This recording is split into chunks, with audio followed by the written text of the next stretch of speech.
Hey there, welcome. Today I have Cory Carlson in studio with me. He's an entrepreneur, former executive, husband, and father of three. Cory understands the pressures working, parents face. He is passionate about helping business leaders win at work and at home, which is why we connected in the first place. He spent 20 years in corporate America, and he was given amazing opportunities as he worked his way up to the executive level. But he also saw brokenness that to work without purpose and burnout, lack of focus, strained marriages, and absentee parents. And so he's been able to turn that focus into coaching. And he's an author of two books, Win at Home First and Rise and Go. And he's just an excellent example of a balanced dad. So I wanted to have him on the show. Welcome today here, Cory, with us in studio. Travis, thank you very much. It's fun Absolutely. to talk with someone else like-minded. We're so like-minded, we almost have the exact same book cover. That's I know how, it's crazy. Should we, those who are watching, let's just, yeah. put the covers. We, like you said, when we were talking, we have to fire our cover designer. Yeah, look at that, it's man. Come it's on.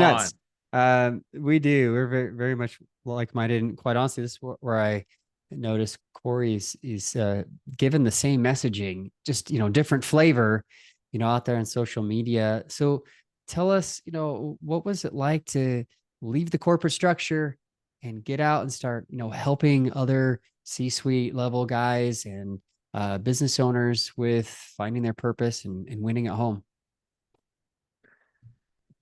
Well, I mean, many different parts of that answer as far as, I mean, one, just functionally how I did it, leaving corporate into the entrepreneurial. Then I think another piece to talk about is some of that mindset.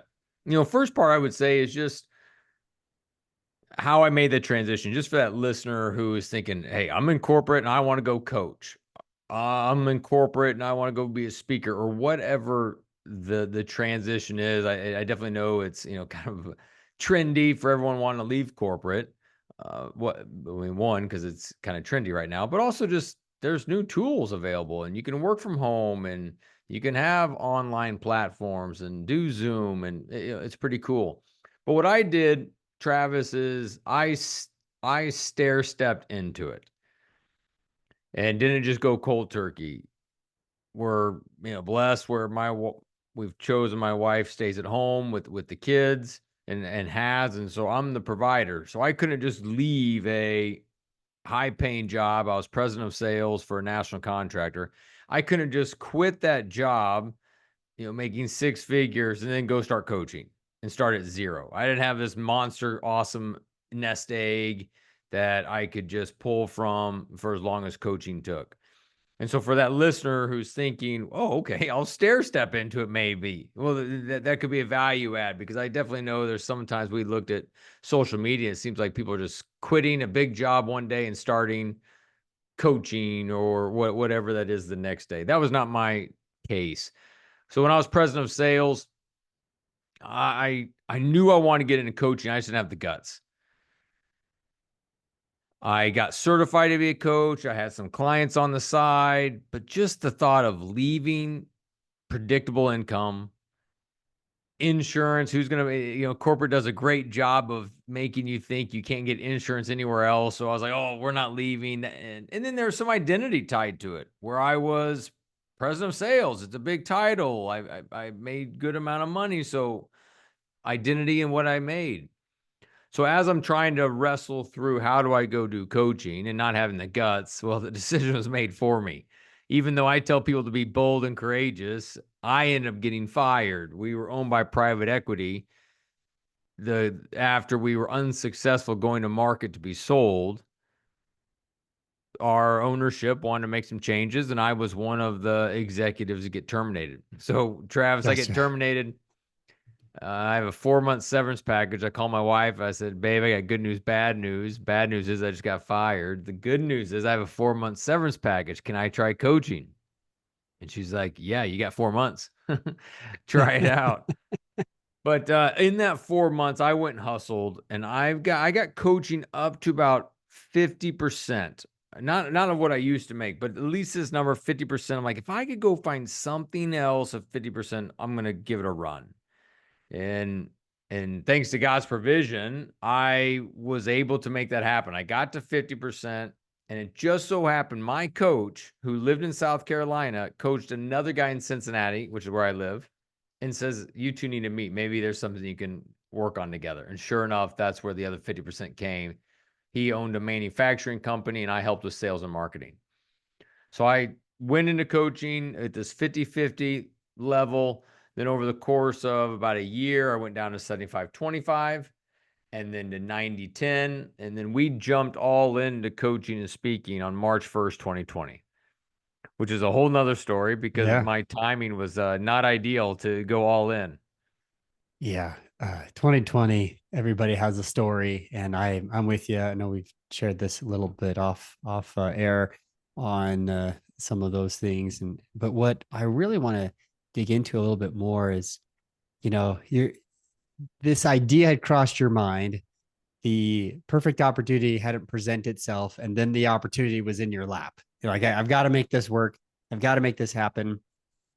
Had your wife said, "Nah, Cory, go All find right. another job," how would that have changed the outcome? Obviously, hindsight's 2020, but the fact that she was supportive of you in doing this venture, maybe talk about if she wasn't supportive, but how the fact that she is supportive, how that has helped. I had my pastor, he has this saying, he says a lot that a good spouse will either double your impact or cut it in half. And I think for me, my wife can double my impact because she is an encourager. She helps maybe discern. I'll ask her a lot, what are you feeling, babe? What are you hearing? And help discern, because I don't want to be out on an island by myself. And I would say early on in our marriage, maybe I didn't value that as much. I was pretty stubborn, immature, both spiritually and mentally, of just, hey, do it my way. And if she's not for it, well, she's wrong, and I'm going to go prove her right. Over the years of our marriage, I just got better to it. Matter of fact, figured that's almost like a secret weapon of, hey, what are you hearing, babe? What? And sometimes I'll even ask her, this is kind of what I'm thinking. Would you please pray on it? Let's circle back. I want to hear if you're hearing anything. And and this is probably the same thing for you too, Travis, but I have been so surprised at how she'll arrive at a conclusion with less facts than I've got. However, she's just heard maybe things I've said. She's watched my energy level go up and down, that she could just tell. I mean, I've brought ideas of partnerships to her, and the way I've talked about that individual before, she's like, no, don't work with them. I can tell you're not going to like it, or work with them. And so I say that, Travis, to say, at the stage in our marriage when I was wanting to do coaching, if she wouldn't have supported it, then I would have given her the benefit of the doubt that she knows something. She knows something. But in this scenario that it actually played out, she was not all in at first, but she was willing to think about it, talk about it, and listen. Yeah. And part of that was, okay, I see you understand. I understand you want to go into coaching, but you got to show me how it's going to pay the bills. Because just having a cool, fun, wild idea doesn't pay the mortgage, doesn't help our 3 kids. And so I did have some homework to do because of her questions of, hey, what are we going to do about insurance? How are we going to pay? Is this going to be consistent? What happens when a client drops off? How long is it those were some of the discussions we had. And I don't want to make it sound like, oh, it was all amazing. She'd say something and I would be, thanks, babe. And I'd go in the other room. I mean, I'm sure I had my times where, stop asking questions, stop making this difficult. But thanks to her questions, we were able to figure it out and move forward. But there were delays. I mean, that's part of the delay, that it took me a while to get there. And I think if I would have jumped ship, and I've jumped earlier on, maybe even against her will at times, and it hasn't paid off. But I think because of the delay, it was time to allow God to work with each of us to kind of remind us who our provider is, as well as to eventually get fired and get a 4-month severance package. Because otherwise I would have quit on my own and not had a 4-month severance package. Yeah. What a blessing in disguise, right? Yes, it was. That's fantastic. Well, I love that you're talking about how, just it wasn't all, roses and fairy tales. You guys obviously had to figure this out. But you came to a conclusion where she was all in and she could see the vision. And, there was a little bit of you trying to force that, so to speak, or really prove that, right? That's a better way of saying it, kind of prove that to her. um, this goes back to this concept of balance, which, your book is Win at Home First. Mine is Achieving Balance. It's all about priorities. And I know your book's, very much the same. And you talk about this, and I see you expressing this with, how you post on social media about your family and your kids and how they're super important. Was that always the messaging at first? Was it to have this type of balance, whatever you call it, priorities, but winning at home first? Was that always ingrained in you, or did you see this as the problem that was happening in corporate and seek to find a solution? Kind of walk us through how this became a book and a All coaching right. platform for you.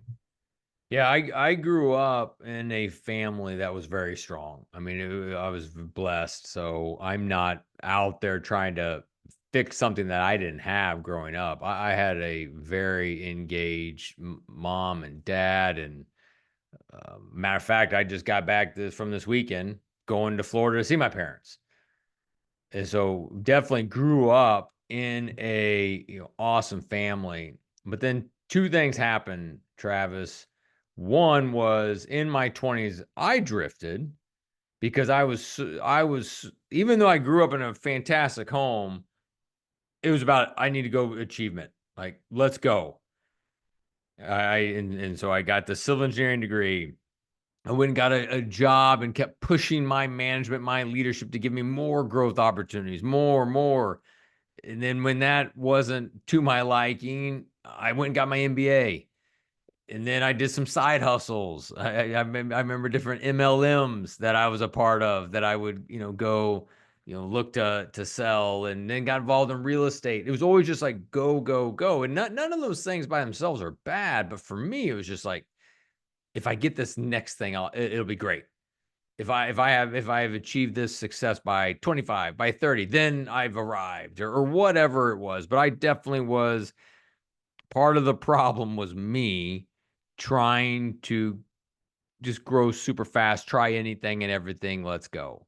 So in that, I knew that wasn't giving me fulfillment. I definitely kids playing on the floor and I was on my laptop. Like that type of stuff was happening in my life. So that's a piece of it. The other piece of it is as I did start to move up the corporate ladder and loving my family and value my family, I would look around at my coworkers and even just suppliers and have conversations, and they weren't that way. I still remember this work dinner. I was in Portland, Oregon, and I was sitting across from the president of sales of our company at the time, and he was bragging about how he never went to a parent teacher conference or to a doctor's appointment. And that just left me sick in the stomach. I remember traveling with different people, and or you go to a conference and a group of guys would take off to the strip joints. Or I just started seeing all of this. I'm like, that's wrong. Like, I got to fight for this more. And so, as a part of me wanting to get back to kind of call it my roots of putting family first, that I grew up and I knew that was the way. So, there's a part of me making sure, hey, am I living a life of integrity, and I'm saying no to after hour work meetings so I could be with my kids. So there's a part of me wanting to go fight for it. But then it was just seeing the brokenness around me and people weren't happy. Like, man, you would just be so much happier if Yeah. you had family dinners. You'd be so much happier if you got the family to church. And so that's when I just started getting more bold and double down. When I knew it was a recipe for success in my own life, I wanted to go help others. Love it. So you wrote this book, you know, um, that let's walk through that. Tell me, what are some of the key principles that that you've discovered on your own, or that you saw that you wanted to replicate for those that were in that brokenness? Walk us through maybe the key concepts of this winning at home first. Yeah.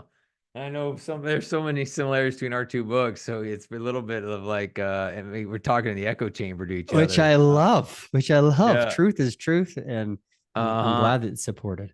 I would say that some of the big pieces for the book that, mine's in four parts. Starts with you, then it goes into marriage, then parenting, and then work, which I believe is the most important kind of flow to have success. A lot of times we get that backwards. We'll put work number one. We'll put our kids before our spouse. And we think it's all heroic putting everyone in before ourselves, which all those do not lead to happiness. It ends up leaning the ladder on the wrong building. For me, the breakdown of the books or the chapters, the first part's on you. Understand your identity.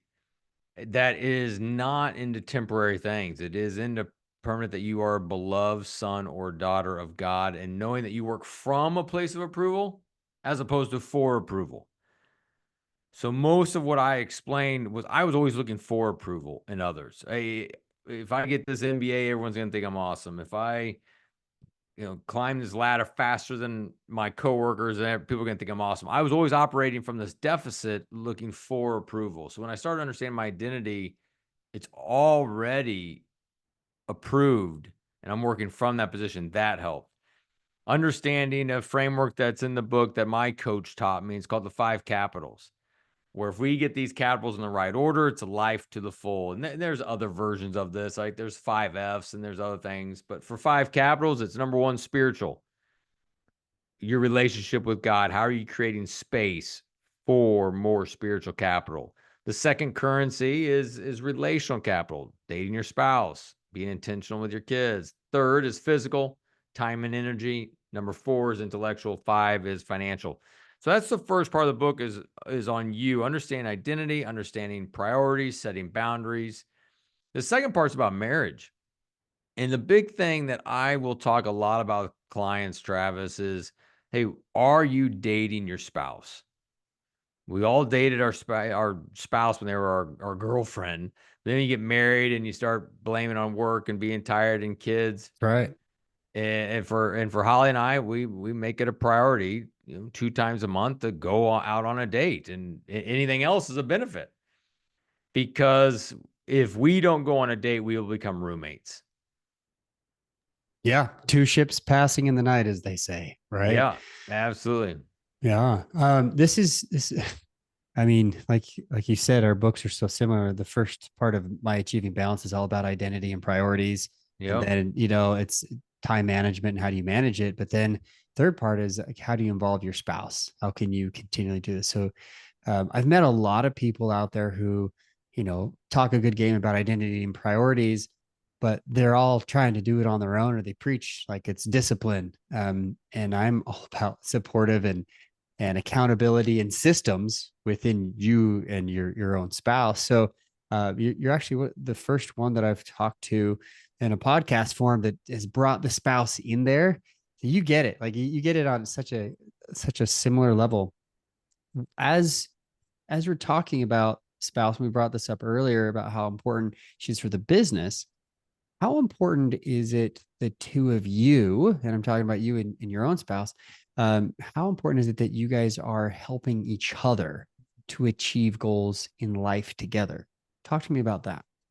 Yeah, man, absolutely. And we haven't got this, right all the time, but it does feel there's times where she supported me more than I supported her. In the standpoint, it's like, hey, babe, what goals do you want to go after? What do you want to go after this year? And so, yeah, she's definitely been supportive as I've been able to go do coaching and write books, and she helps. But there, Travis, there's a few things that we do. I mean, I haven't put together an awesome app like you have for your clients. I've not done that. I'm still using a good old fashioned Google Doc. But it works, and it works for us. And so what we'll do is we'll talk about, hey, how do we both want to grow in those 5 capitals throughout the year? So over the upcoming year, what does that look like? I mean, it could be activities we want to pursue. It could be maybe a certain vacation we want to do, or how do we support, but just looking to support. And so some of the kind of side things that are coming to mind right now, one, it's seasonal. My wife loves to sew and she makes awesome like scarves and other things. That's a priority for her. So what does that look like? That maybe I've got to take the kids and hang out with them on Saturday so she can be busy doing that. Or there's a particular evening she wants to make sure she's sewing instead of hanging out. I'd say, Travis, a big shift in our marriage was we used to reactively do all that. Like Saturday morning, we would start and we kind of look at each other. What do you want to do for the day? It's like, well, I want to go for a run. And she'd be like, well, I want to sew. It's like, well, who's going to watch the kids? And so where we've changed is now we call it a logistics and a love date, two different dates. The first one, logistics. On the Sunday night, we will just pull out our phone, a bottle of wine, and just go through the whole week. What is each other's expectations? What do the kids have ortho appointments? I'll even share I've got a big prospect meeting or a networking event, and we just talk it through. And that has been such a stress reliever in our marriage, because the old us would have, maybe I would have got a phone call. Hey, can you go pick up Caleb? When? In 15 minutes. Like, in 15 minutes, like, I'm not ready and I don't, and so that's how we used to operate. Now it's, there may be an occasional impromptu thing we have to do, but as a whole, it's much more scheduled. We're looking at our calendars often and really just trying to strategize it. And that's where, and then the love date is obviously, let's go out to eat and hang out. And so that's been pretty cool. So I would say through that, to answer the question, how do we support each other, is we are communicating, what's our expectations of the week, maybe even expectations of the season. Like one of them, I just got back from it a little bit ago, but I want to do a silent retreat. I wanted to go. I have some mentors who have been to a monk monastery. Not that I'm thinking about becoming a monk, but Right. they allow for very cool silent retreats. I want to do that. So that was on my calendar I did in October, but we put that on the calendar like in the summer. Like, and so those are those items, because all the heavy lifting would be on her, because she'd have to get the kids to and from school, activities. So it's just really talking through what each of us are wanting to do for that week, and then month, season, year. Love it. Highly recommend this for my clients as well. Like this is so good to hear the perspective. You call it something else, but it's very much needed. And I always remind people, hey, we've got a family of 10. Like, there's so many Yeah. moving parts. Like if we don't hold this as a couple and then as a family, we kind of do both. Our family, like, we can't function. We don't. Yeah, there is like, oh yeah, by the way, I totally forgot today. You need to do this. Wait, what? We've got 4 different vehicles and people going everywhere. So I love that you guys do this. We look at each other like, I don't know families that don't do this, how they survive. Like they just are, I don't know, Agreed. living in chaos, or somehow they just like telepathy, I'm just gonna beam this over to you. It's quite the thing to be able to do without the organization. As you're talking about this, I'm thinking about, goals and how you support each other. Let's talk about money, shall we? This is where I have found, kind of where I came from as a financial advisor, seeing couples that struggle with money, specifically entrepreneur couples, because it's typically the male who started the business and wanted to run it, and stay-at-home mom kind of a situation. Oftentimes there are, the wife is involved in the business, or vice versa. The wife started, but typically it's that direction. And sometimes the wives feel left out of that conversation of like, well, yeah, you make the money because you earn it at business, but what about me? And we see a lot of these memes of like women spending all their husband's cash, and we can complain about that all we want. But the reality is it does take two. Like, you got to be on the same page.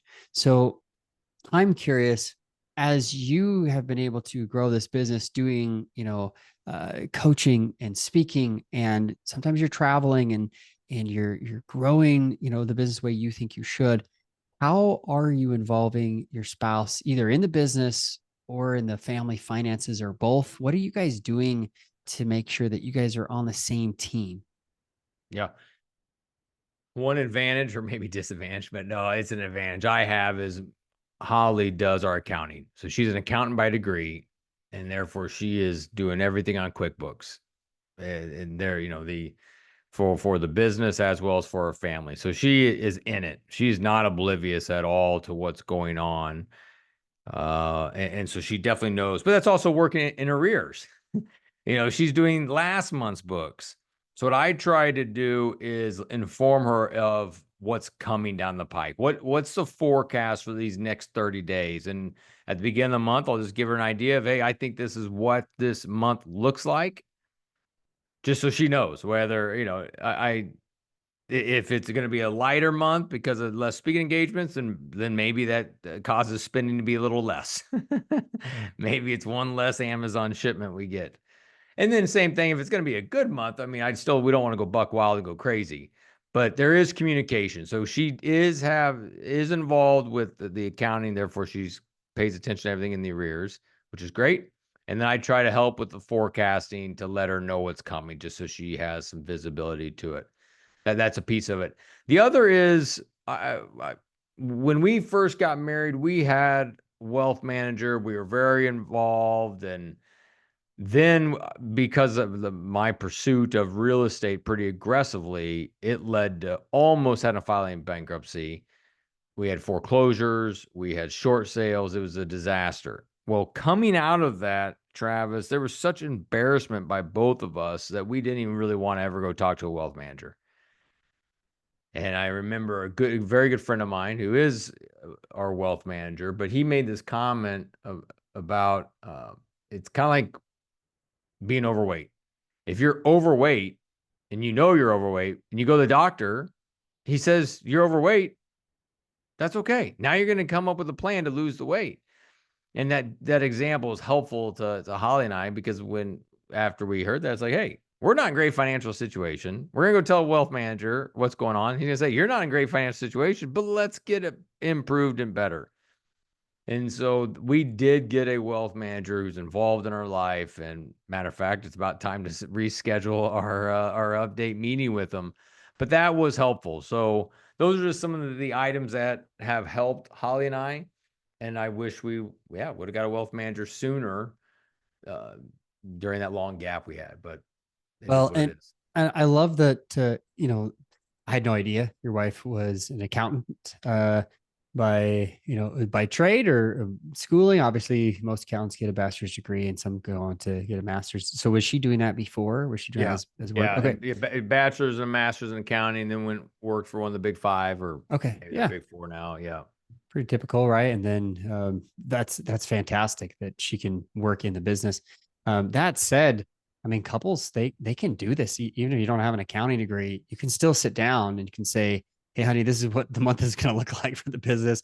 This is what last quarter was. This is what next quarter looks like." Like, have those conversations. So I love that you guys are doing that. One, because your wife has those skills, but two, that there's no surprises, right? Yeah. Obviously, there can be. You're in business. There's always going to be a surprise here or there, Yeah.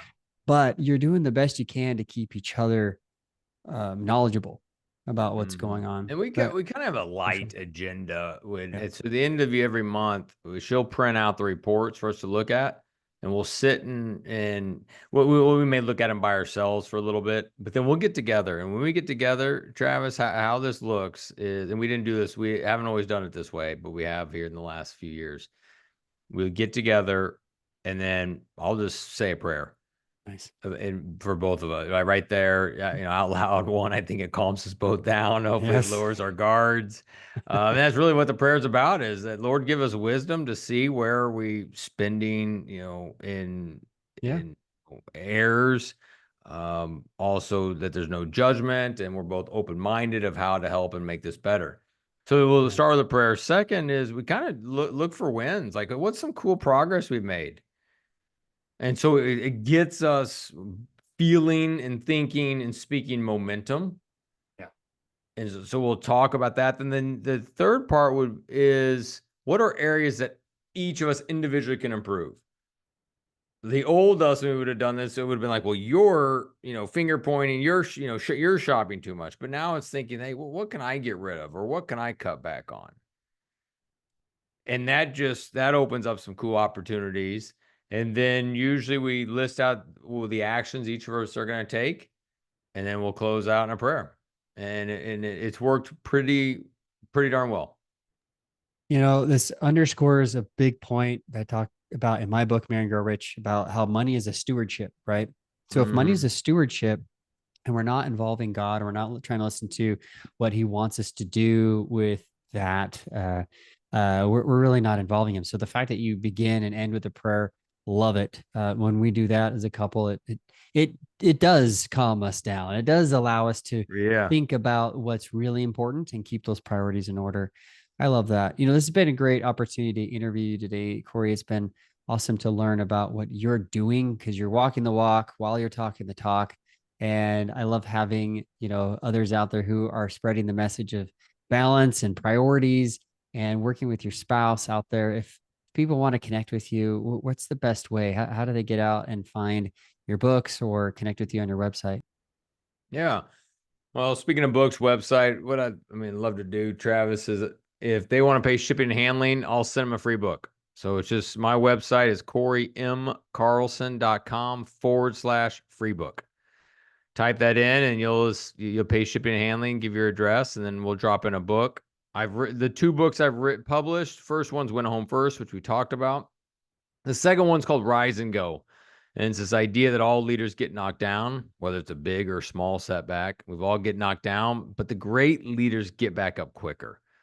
So what could it look like in your life the next time you get knocked down, whether it's something big or maybe a client just leaves, but you get back up quicker as opposed to just having the head trash.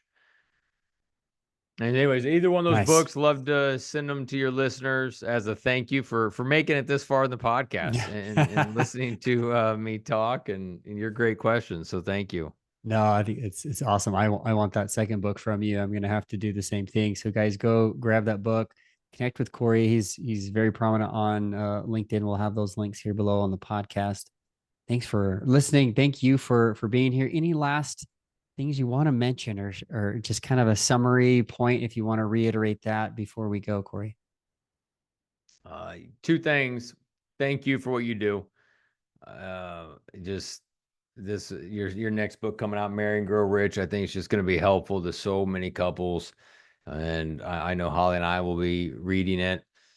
The second is for the listeners. There's a lot we talked about. Just grab one thing and look to implement it. Don't get overwhelmed. Well, hey, he did these 5 capitals, or I need to start having financial meetings, or I need to go on a date with my wife, or whatever it is. It's overwhelming, and we go and we do nothing. I can be the same way when I listen to podcasts. My encouragement is that there's just one thing I said that's still kind of ringing in your ears, or one thing Travis says, or the Holy Spirit said. Just go do that one thing, and then if it works, try a second one. Love it.